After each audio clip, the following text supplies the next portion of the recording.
अगर आप भी उनमें से हैं जिनकी आँख खुलते ही शुरुआत किचन से होती है या फिर ये सोचने से कि आज ब्रेकफास्ट में क्या बनाना है, लंच में क्या तैयारी करूं और फिर डिनर में क्या बनेगा, एंड नॉट टू फॉरगेट कि दिन भर के स्नैक्स तो चलते ही रहते हैं, तो आज का वीडियो आपके लिए है।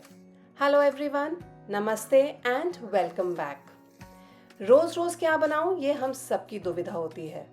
आपकी इसी दुविधा को सॉल्व करने के लिए मैं ये सीरीज़ लेके आई हूँ रोज़ रोज़ क्या बनाऊं, जिसमें मैं शेयर करूँगी कि मैं दिन भर में क्या कुक करती हूँ। ब्रेकफास्ट हो या लंच हो, शाम के स्नैक्स हो या रात का डिनर हो, इन सब में मैं क्या प्रिपेयर करती हूँ ये आपके साथ शेयर करूँगी, ताकि आपको भी कुछ आइडियाज़ मिल पाएँ कि आप भी अपने दिन भर के रूटीन में क्या क्या शामिल कर सकते हैं, क्या क्या बना सकते हैं। हर दिन मील प्रेप हो रखी हो ऐसा ज़रूरी नहीं है, और कभी कभी ऐसा भी होता है कि सुबह आंख देर से खुलती है।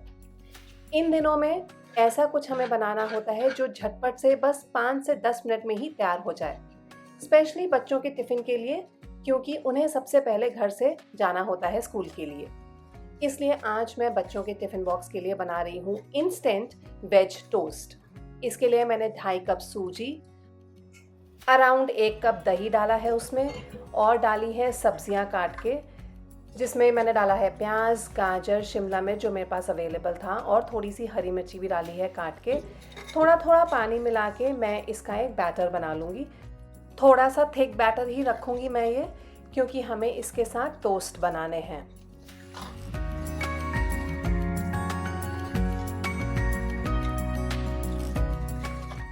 5 से 10 मिनट के लिए मैं इस बैटर को छोड़ दूंगी, रेस्टिंग टाइम दूंगी, और उतने टाइम में कंज्यूम करूंगी अपना मॉर्निंग ड्रिंक, जो कि सौंफ, अजवाइन और जीरे का पानी है, रात को जिसे मैंने भिगो के रख दिया था और सुबह उबाल दिया है।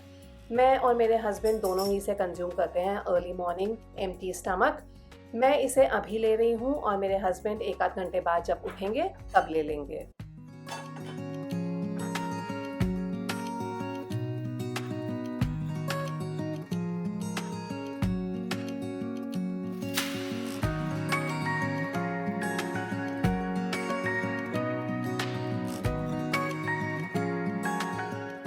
5-10 मिनट खुद के साथ बिताने के बाद अब टाइम था बच्चों का टिफ़िन पैक करने का। सेम बैटर में मैं डाल रही हूँ फ्रेश कटा हुआ हरा धनिया, और इसे स्पाइस अप किया है मैंने लाल मिर्ची पाउडर, थोड़ा सा हल्दी पाउडर और नमक के साथ। बस ये 3 मसाले ही डाले हैं, अच्छे तरीके से मिक्स कर लिया है और ये बैटर हमारा रेडी है। अपनी चॉइस ऑफ ब्रेड पे इस बैटर को लगा लीजिए जेनरसली। थिक बैटर हमने इसीलिए रखा था ताकि ब्रेड की स्लाइस के ऊपर ये फ्लो ना करे, गिर गिर के ना जाए, इसलिए बैटर का थोड़ा सा थिक होना ज़रूरी है। मैंने यहाँ पे होल व्हीट ब्रेड ली है because that is what we generally consume at home. आप अपने मनपसंद की मल्टीग्रेन ब्रेड या फिर कोई भी और ब्रेड ले सकते हैं। इसको एक साइड पे ही बस ब्रेड पे हमें लगाना है। उसके बाद गरम तवे पे ऑयल स्प्रेड कीजिए, और जो बैटर वाला साइड है वो तवे पे नीचे जाएगा, और अब इसे दोनों तरफ से गोल्डन ब्राउन होने तक, क्रिस्प होने तक सेक लीजिए।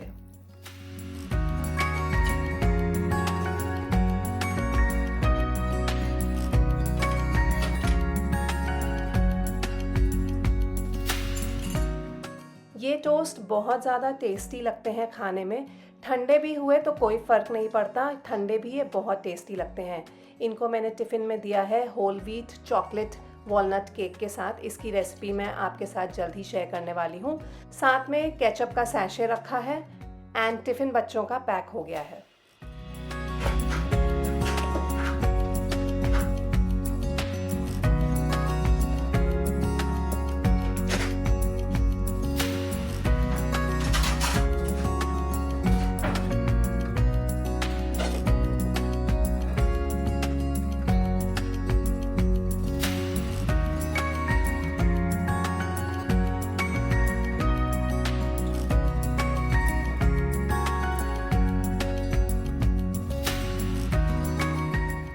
अब मैं वापस से किचन में आ गई थी अपने और अपने हस्बैंड के लिए ब्रेकफास्ट की तैयारी करने, क्योंकि हम वेजी टोस्ट नहीं खाने वाले हैं, हम खाने वाले हैं सेम बैटर के साथ अप्पे, वेजी अप्पे। इसलिए मैंने सेम बैटर में अराउंड 1 टीस्पून बेकिंग सोडा डाल दिया है, क्योंकि जब भी आप अप्पे बनाते हैं, specially instant appe, not the fermented ones, तो इसमें बेकिंग सोडा डालना ज़रूरी होता है, वरना अप्पे ठीक से फूलते नहीं हैं। तो अप्पे पैन को अच्छे से ग्रीस कर लीजिए। उसके बाद हर कैविटी में आप ये बैटर डाल दीजिए। ढक के इसे मीडियम फ्लेम पे ही हमें पकाना होता है, ताकि ये अंदर तक बहुत अच्छे से सिक जाएं, और इसे ढक के ही आप सेकिएगा। जब अप्पे अच्छे से सिक जाएं, फूल जाएं और ऊपर से आपको ड्राई दिखने लगें, तब आप ऊपर भी थोड़ा सा ऑयल ड्रिजल कर दीजिए और इन्हें पलट के दूसरे तरफ से भी गोल्डन ब्राउन और क्रिस्प होने तक सेक लीजिए। अगेन ढक के ही सेकिएगा। ढक के सेकने से अप्पे बहुत अच्छे बनते हैं। Once done, you know it's ready to serve. मैंने इन्हें धनिया पुदीने की चटनी के साथ और केचप के साथ सर्व किया है। आप इन्हें ज़रूर बनाइए। हेल्दी भी हैं, टेस्टी भी हैं, इंस्टेंट भी है, और क्या चाहिए।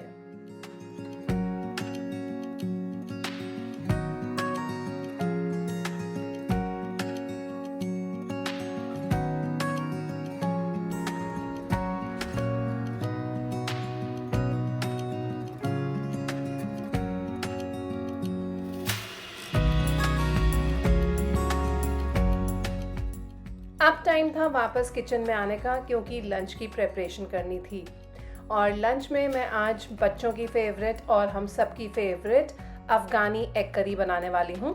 मैं एग्स यूज़ करूँगी, लेकिन सेम करी बेस में आप पनीर, टोफू, इवन सोया ग्रैन्यूल्स यूज़ कर सकते हैं, या फिर अगर आप नॉन वेजिटेरियन हैं तो चिकन, मटन या फिर फ़िश भी यूज़ कर सकते हैं।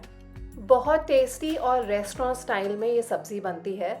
तो इसके लिए सबसे पहले मैं अंडे बॉईल करने के लिए रखूँगी अपनी अगारो रीजेंसी मल्टीपर्पज़ केटल में, जो कि स्टीमर के साथ आती है। तो आप अंडे ही सिर्फ बॉईल नहीं कर सकते, इसमें काफ़ी सारी चीज़ें स्टीम भी कर सकते हैं। ये अप्लायंस ऑफ लेट मेरी किचन का बेस्ट फ्रेंड बन चुका है, क्योंकि काफ़ी सारे छोटे मोटे काम इसमें बहुत आसानी से हो जाते हैं। फिर चाहे वो सिर्फ पानी बॉईल करना हो, या फिर चाय या कॉफ़ी बनाना हो, या फिर सिर्फ दूध बॉईल करना हो। तो अफ़गानी करी बेस बनाने के लिए मुझे चाहिए 2 बड़े प्याज, 1 टुकड़ा अदरक का, कुछ लहसुन की कलियां, 1 हरी मिर्च यूज़ करूंगी मैं। इन सब को सबसे पहले मैं तेल में सौटे कर लूँगी। हमें इसे बहुत देर तक नहीं पकाना है, सिर्फ तब तक जब तक कि लहसुन का रॉ फ्लेवर नहीं चला जाता और प्याज पे रंग नहीं चढ़ने देना है। लाइट ब्राउन या डार्क ब्राउन उसे नहीं करना है, वो ट्रांसल्यूसेंट ही रहेंगे। और इसमें मैं डाल रही हूँ भीगे हुए 1 मुट्ठी के करीब काजू भी। ये भी बहुत ज़्यादा ज़रूरी है, क्रीमीनेस इसी से आएगी। सभी चीज़ों को हम अच्छे से चला लेंगे। 5 से 6 मिनट लगेंगे लो फ्लेम पे, और ये अच्छे से पक जाएंगे, सॉफ्ट हो जाएंगे। तब हम गैस कर देंगे बंद। इससे ज़्यादा हमें इन्हें नहीं पकाना है। और जब तक ये हो रहा था, उतनी देर में अंडे भी बॉईल हो चुके हैं, तो इसे मैं छील लेती हूँ।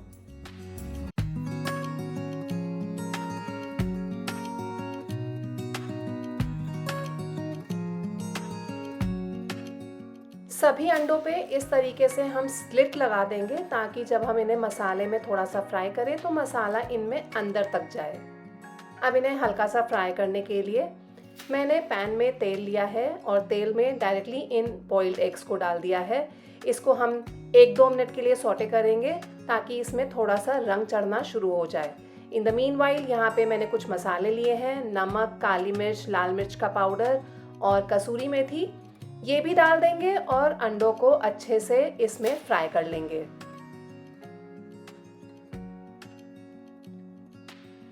अब जो प्याज, लहसुन, अदरक ये सब हमने सौटे किया था, ये मसाला ठंडा हो चुका है काजू के साथ। इन सारी चीज़ों को हमें पीसना है, लेकिन पीसने से पहले हम इसमें आधा कप दही भी डालेंगे। दही की वजह से ये बहुत स्मूथली ब्लेंड हो जाएगा, आपको एडिशनली पानी इसमें डालने की ज़रूरत नहीं पड़ेगी। और अब मैं यहाँ पे इकट्ठे कर रही हूँ कुछ खड़े मसाले, जैसे कि तेज पत्ता, दालचीनी, 3-4 लौंग, 2 इलायची।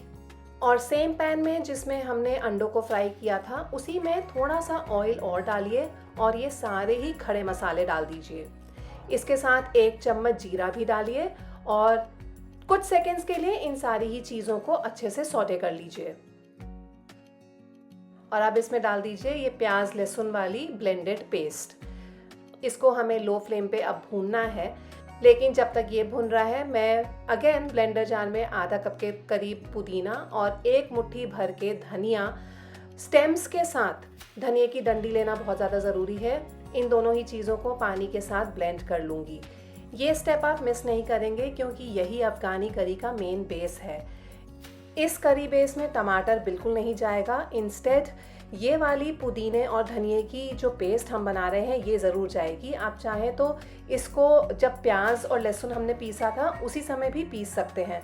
मैंने अलग अलग पीस के अब डाल दिया है और दोनों ही चीज़ों को एक साथ अब अच्छे से भूनूंगी। और जब मसाला अपना ऑयल रिलीज़ कर देगा तो इसमें जाएंगे बेसिक मसाले जैसे कि नमक, लाल मिर्च का पाउडर, धनिया पाउडर और बहुत थोड़ी सी हल्दी। सब चीज़ों को एक बार फिर से अच्छे से मिलाइए, अच्छे से पका लीजिए। सब चीज़ें जब अच्छे से रल मिल जाएंगी तो इसमें 2 चम्मच फ्रेश घर पे जो मलाई होती है जो हम दूध से उतारते हैं वो इसमें डाल दीजिए, या फिर आप फ्रेश क्रीम भी इस्तेमाल कर सकते हैं।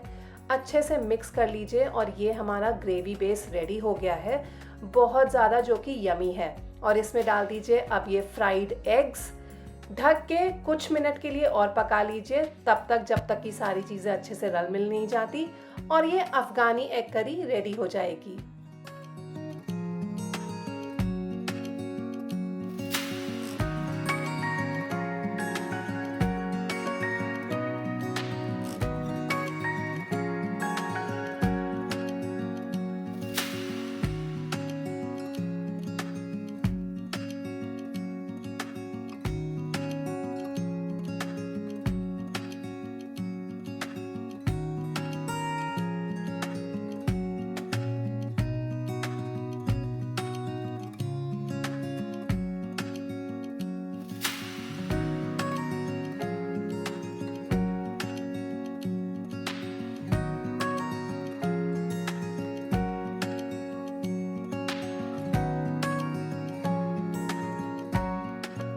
और शाम को सबका बहुत ज़्यादा कुछ हैवी खाने का मन नहीं था क्योंकि एग करी अपना काम अभी भी कर रही थी।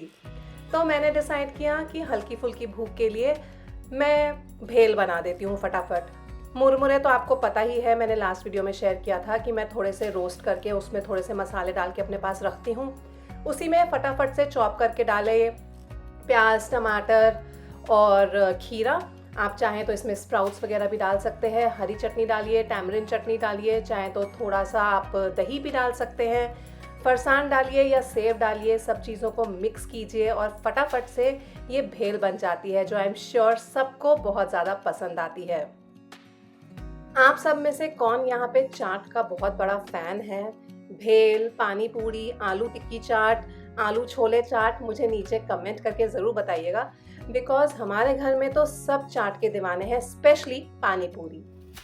भेल के साथ मैंने ली green tea and we were sorted for the evening.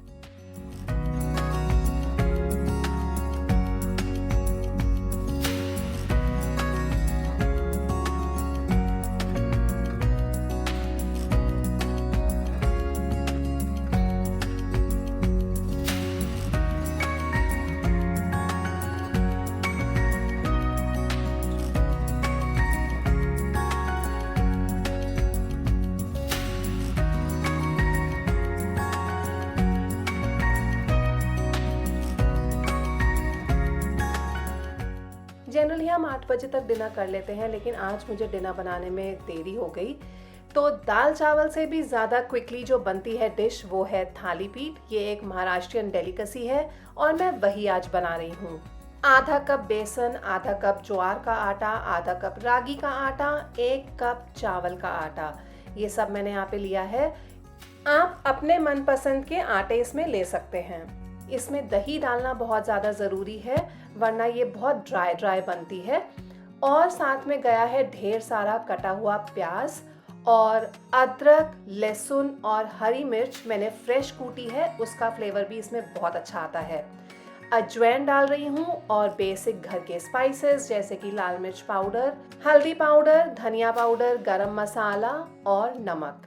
इन सब चीज़ों को अच्छे से मिक्स करेंगे और इसका आटा लगा लेंगे। आप आटा लगाने के लिए दही का पानी ही यूज़ कर सकते हैं, नहीं तो रेगुलर वाटर भी यूज़ किया जा सकता है। दही का पानी यूज़ करने से ये और भी ज़्यादा सॉफ्ट बनती है। रेगुलर गेहूं के आटे की जो हम रोटी बनाते हैं उस तरीके से आटा हमें नहीं गूंदना है देर तक। बस जैसे ही सारा आटा इकट्ठा हो जाएगा देन दिस इज रेडी। अब क्योंकि हमने इसमें सारे ग्लूटेन फ्री आटे यूज़ किए हैं तो उनको बेलना पॉसिबल नहीं होगा, इसलिए आप एक कपड़ा लीजिए, कॉटन का कपड़ा प्रेफरेबली, उसको पानी में डिप करके पूरा पानी निचोड़ दीजिए।